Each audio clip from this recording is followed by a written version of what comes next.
Salut à toi. La famille, on y naît, on y grandit, et si on a de la chance, on s'y épanouit. Ça n'a pas été le cas de l'autrice, ni de sa cousine, avec qui elle discute un beau jour lors d'une rencontre.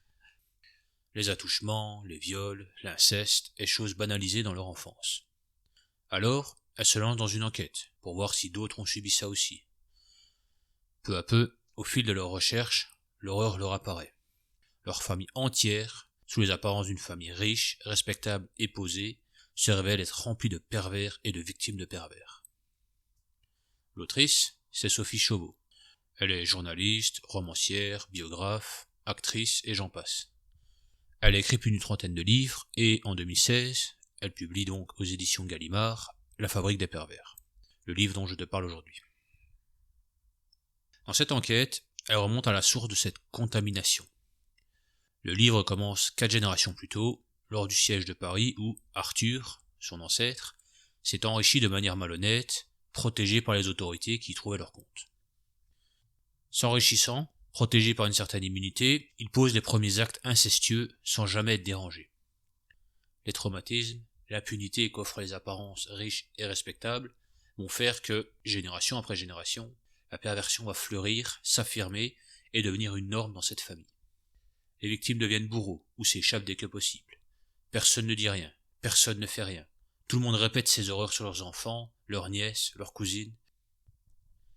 L'autrice relate les faits, tirés de son enquête ou de ses propres souvenirs, dressant un tableau glacial d'une famille en apparence parfaite, mais pourrie jusqu'à la moelle, où les dérives sexuelles sont banalisées et où la pudeur ou le simple bon sens est moqué, humilié, rejeté.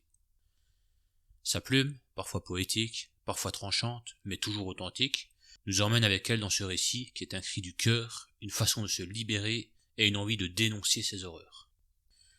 Moi-même, ayant vécu dans une famille où ces horreurs existent et étaient parfois même encouragées, je n'ai pu qu'entrer en empathie avec cette femme et comprendre, au moins en partie, certains de ses ressentis, ses révoltes, ses désespoirs. Un témoignage saisissant, parlant de l'inceste et de ses conséquences. À lire sans hésiter pour prendre conscience de l'ampleur du problème et comprendre les mécanismes de la perversité humaine. Une lecture dont tu ne ressortiras pas indemne.